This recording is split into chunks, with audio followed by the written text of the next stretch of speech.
Hey everybody!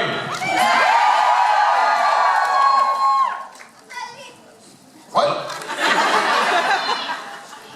That's all we got. Who have we seen this morning so far? Yeah. See all the interviews to the rest of you. I hit a like a brick shit wall jet lag about an hour ago, and now I'm like feeling it. I'm back. I'm alive. Oh, great. All right. Well, good morning. Let's people are standing up, so let's say hey. Where are we going? Hi. You have a hand. Oh, wow. You're in the dark. Find your light. Good morning, good morning. Good morning. Had enough coffee yet? Yeah. So when I start pacing, you'll know why. Well, first I want to say I want to see you soon on Hot Ones.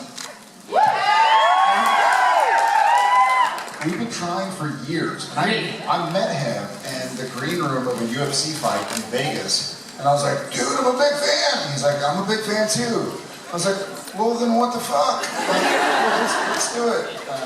Yeah, I'm done. Would you do it?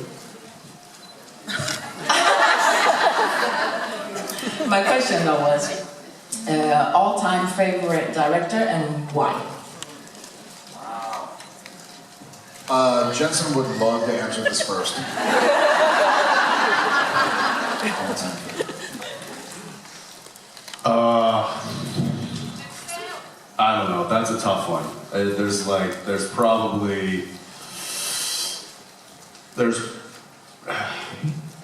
a good 3, 4, or 5 that it would be hard to kind of rank those above or below. I'll pick one because I think that I think I had the most time working with him as him as a director, me as an actor, and also he was also responsible for the other guys coming up in the industry. So the other directors that are in that top 5, he was their mentor, and so he's kind of the patriarch of a lot of Supernatural, and that would be Bob Singer.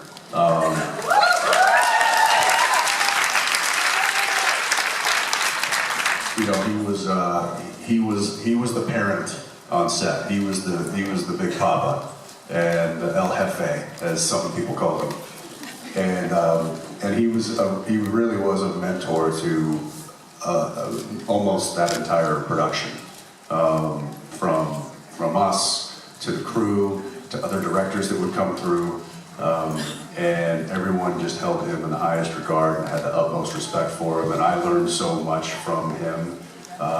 He wasn't a teacher in the traditional sense. He wouldn't sit you down and say, these are things you need to look out for. These are things. This is wisdom that I've learned that I want to pass on.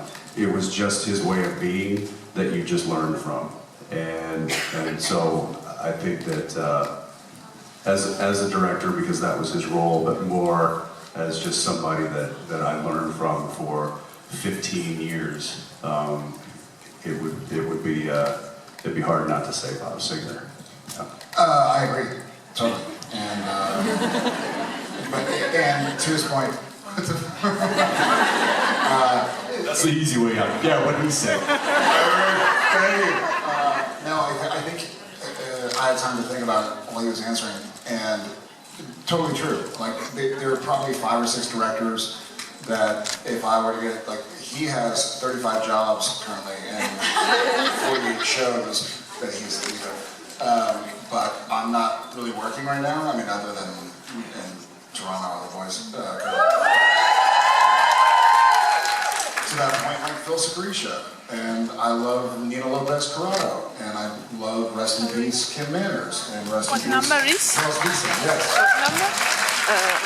John Travolta. One and Each two. director brings out something different, and so I will say with a TV show like Supernatural that goes for 9 months, like somebody like Phil Segretia, he started out as an editor, and so he wants as much as possible. And to his credit, like when you're shooting with Phil, you can just try out whatever you want. And Phil is famous, well, infamous for Eye of the Tiger.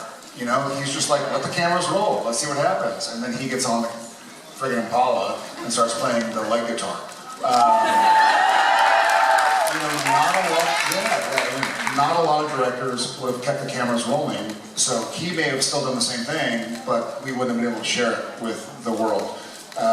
And then there are some directors, I worked with a guy named Steve Robin on Walker, and he's my blood. But he's like a family first guy. Like if someone's having something happening at home, he's like, we'll figure it out. Like family first, like we're playing pretend. So there's so many, it'd be difficult, but I've learned a lot from, you know, Bob and Kim and Steve and Phil. There's so many. That's a great question. I didn't really think about that. But thank you. I'm Josefina, and you're so welcome to Sweden at any point. I've been to Sweden. I went to Stockholm. I went last summer? Yes, last summer. I went to the ABBA Museum. They're like, yes, you went last summer. I have it here in my journal. Are you said Josefina? Josefina. Josefina, nice to meet you. Nice to I'll come meet visit you. your country. I had the meatballs, like in Stockholm. Sorry, meatballs, what? So I had, Let's not talk about your meatballs right now. Thank you, Josefina. thank you.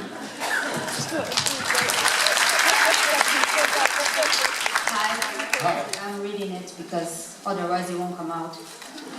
My question is more of an advice request for everyone that can relate with that, such as myself. Focusing on the development of your work along the years, not just as Sam and Dean, but your careers, is how to thrive through the difficulties and the problems that we can find along the way, not just in the cinematographic industry, but in the development of all jobs, not allowing it to become like the biggest part of our lives. Just an easy one for you. Why don't you take that I'm interested to clarify how to rephrase, to make sure I understand correctly. You mean how to focus on like a work-life balance, or? Yeah. Oh gosh. Thank you for that question. I certainly don't know. I think something I realized early on, it's funny because now, and I keep saying this, I'm 42, been doing this since I was 17, and for a long time I was always the youngest person in the room. My friends were all older, I was the youngest guy on set, I was the little brother, I was this, I was that. And it feels like, or it felt like, still at times feels like, it felt like, okay, I'm gonna do this so that I can live my life someday. You know, I'm gonna save up some money and build a career so that I can sit on a porch and have a glass of wine and a cigar and whatever. And then at some point in time, somebody said this to me. They were like, "Don't wait for life. Life is right now." Like, it's the. As a matter of fact, I woke up this morning and my buddy sent me a clip of Rocky, of Apollo Creed, going, "There ain't no tomorrow. There ain't no tomorrow." And it was like a motivational scene, but it's kind of true, right? Like, just don't wait for life to happen. This is life. You know, so whether it's your career, and so I don't have a big quantity of time I can spend with my kids, with my wife, with my friends, with whatever, so I just try and increase the quality as much as I can of everything I do. It's tiring, for sure, but it's rewarding beyond measure. So just remember that you like, don't wait for life, live it now. Tomorrow's not promised.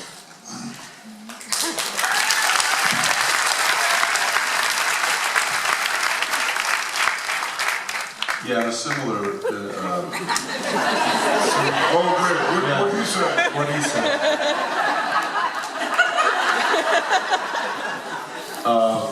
No, it is an important question because a lot of people can get lost with either or. You they can get so involved in their personal life that their work suffers, or they get so involved with work that their personal life suffers. And it is a delicate balance.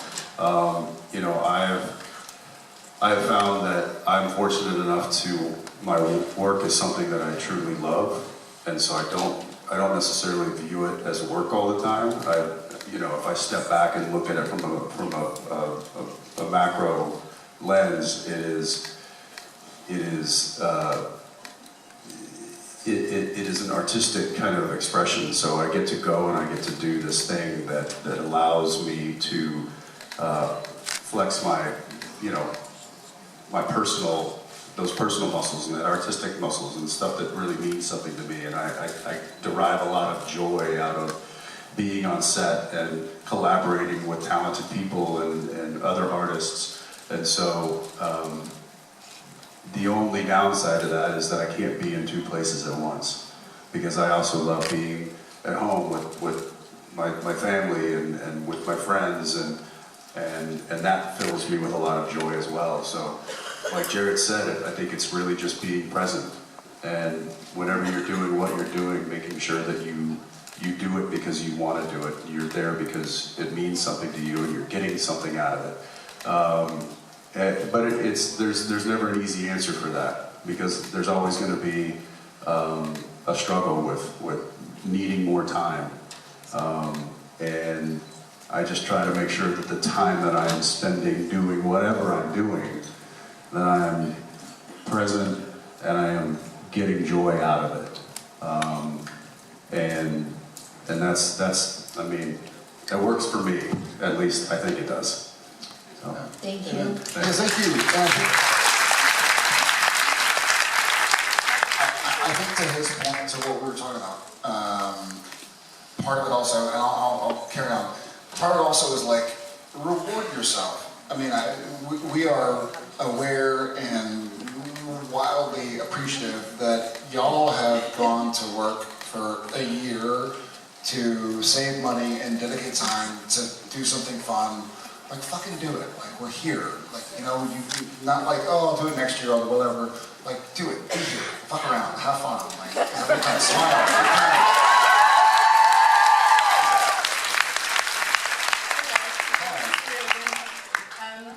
I would like to know, we all know what Sam and Dean think of the convention.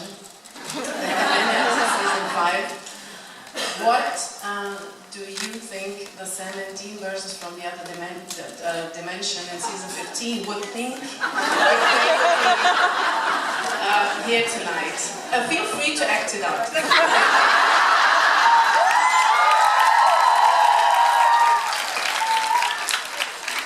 Come on, you can do it.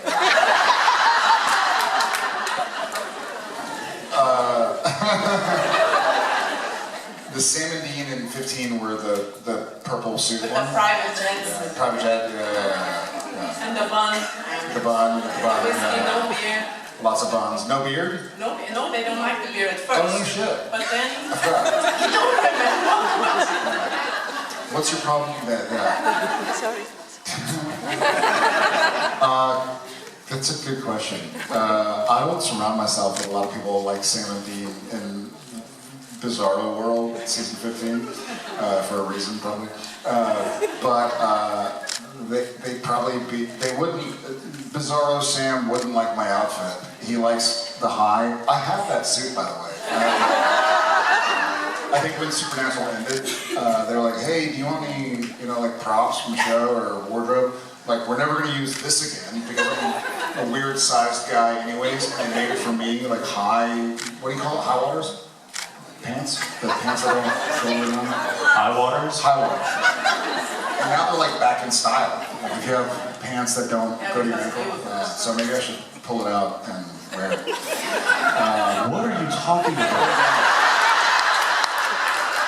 I think the first time we're also talking about fashion, so it's okay. Maybe fashion. He's already there. Yeah. Here's what I think. I think that Bizarro Sam, can we call him that? Bizarro Sam, alternate universe Sam. He's probably a hypochondriac, so this would scare the shit out of him. He wouldn't like it at all. I think the Bizarro Dean would probably say, wait a second, There's hundreds of beautiful women that want to hug me.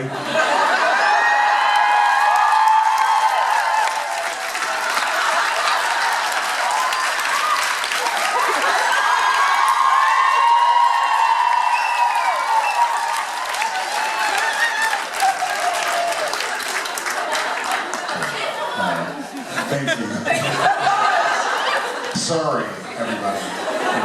On behalf of everybody. Hi, how are you? Hi, I'm really good. I'm asking the same question to everybody here. And the question is... Should I pass the mic around? The question is, what's the most memorable or fun gift that you got from Japan? And I hope you don't go like Misha did and creepy pictures of your houses and threads. I hope it's not that.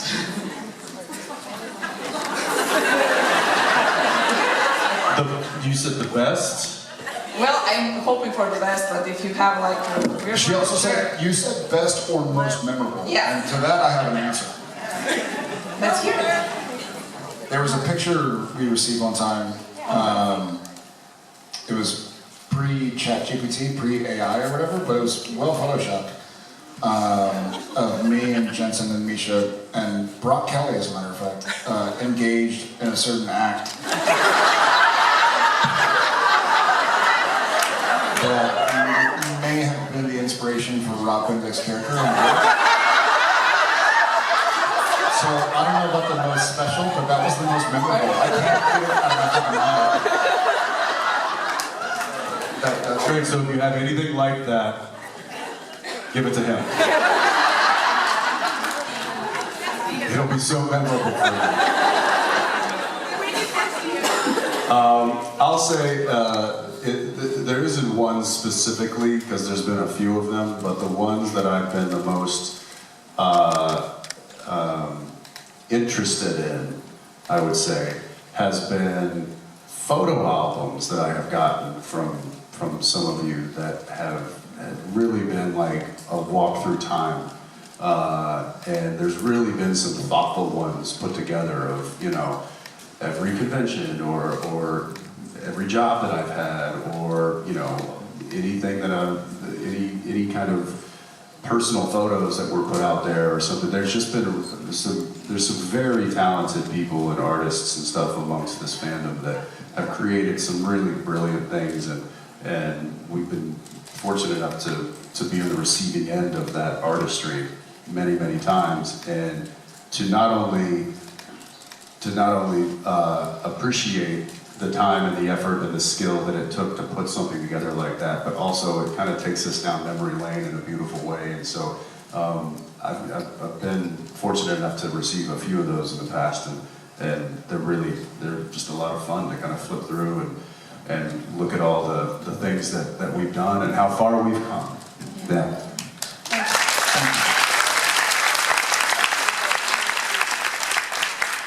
And just in case this is like TikTok or Snapchat or whatever and makes it to the World Wide Web, I'd like to answer on behalf of both of us. The most special things we've ever received were like our Rolexes, our just fiat currency, you know, Bitcoin.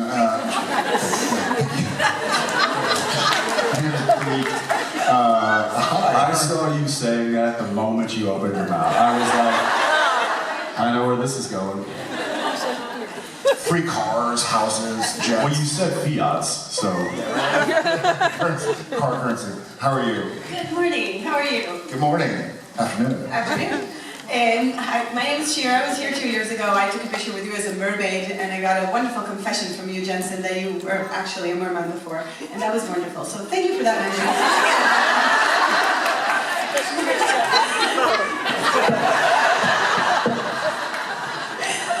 And now I have Something fishy?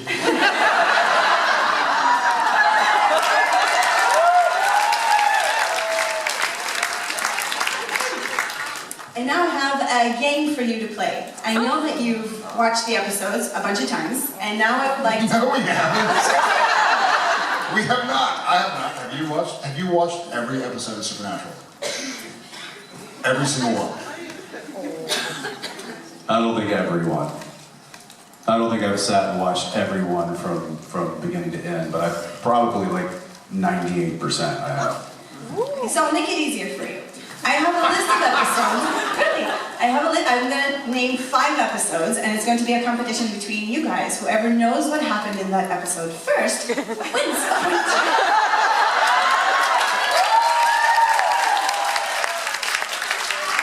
I just want to just say that my long-term memory is not what it used to be, largely because it has been removed to make room for my short-term memory, which serves me in my job much greater than remembering something I did 15 years ago. He, however, is a freak of nature and has a bigger head. As a matter of fact, he doesn't even know what his name is right now. Do it, let's do it. Okay, Fire. question number 1, which is very important to all of us. What happened in the episode Justin Metal? Justin Miller. Malik Whitfield. Yeah. Yes. We go to jail. There was a virginal. We go to jail, we're sitting in jail. Yeah, they're after a virgin. Yeah. We were eating a virgin or something. Yes, very good, yes. I do remember, that was Phil Secretia, and I do remember the outtakes from that episode, because he was trying to explain to you how to say Cialis. Cialis. Yeah, and we're like, how do you know? Okay,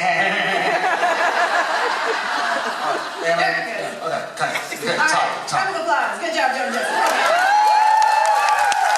Question number 2. What happened in the episode Time for a Wedding? I got Ruthie and Mary Becky.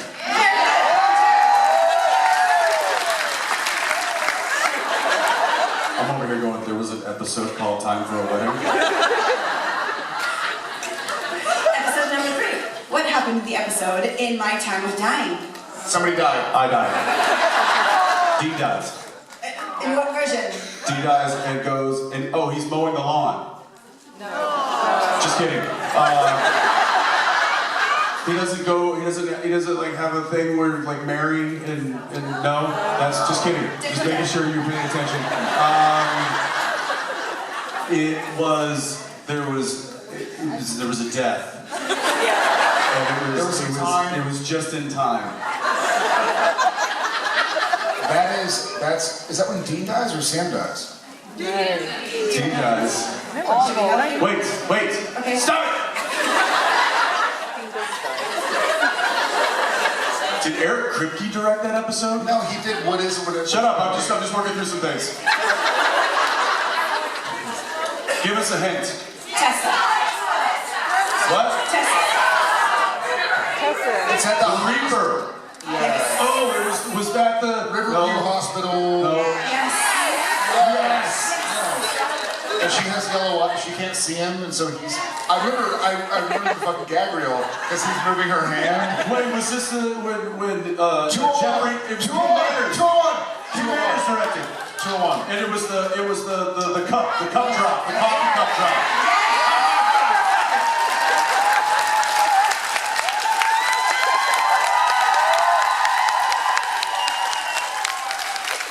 I think that's a fucking tie. Because I said Riverview, I said Tessa, the thing. We'll call it a tie. Tie. Okay, two more episodes. Okay. Next one. Dark Side of the Moon. Fuck. Pink Floyd and The Wizard of Oz. No, just kidding. I don't know. Eric dies. Dark Side of the Moon. What season? 11? 9? 5?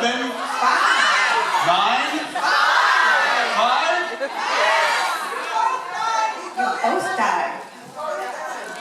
Dean goes to heaven? I'm here too. We both go to heaven. We both go to heaven, Yes. and there's a moon. But it's dark. Who dies? We both die, we both go to heaven, You visit each other's memories. and right, I was gonna say that. But I think the audience gets a point. Okay, one more. So I think we're all tied up. We have 2 ties. I have 1 win. He has 1 win. And the audience has to. Okay, tiebreaker, here we go. All right, last one. What am I going to choose? Okay, so free to be you and me. One of my favorites. That you do not know.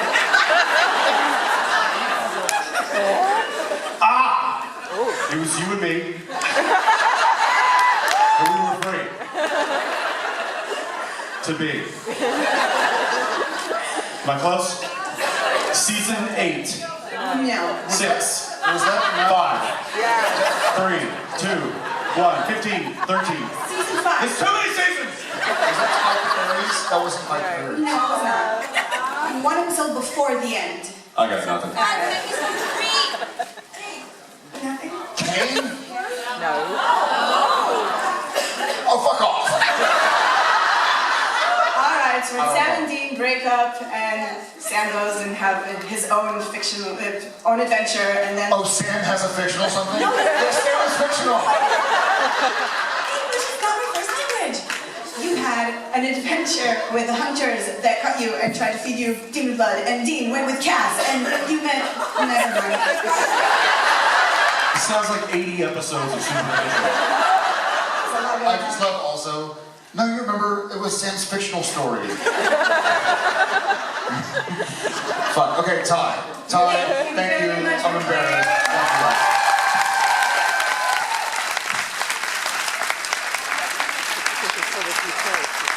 That could be like, how are you? I don't like that game.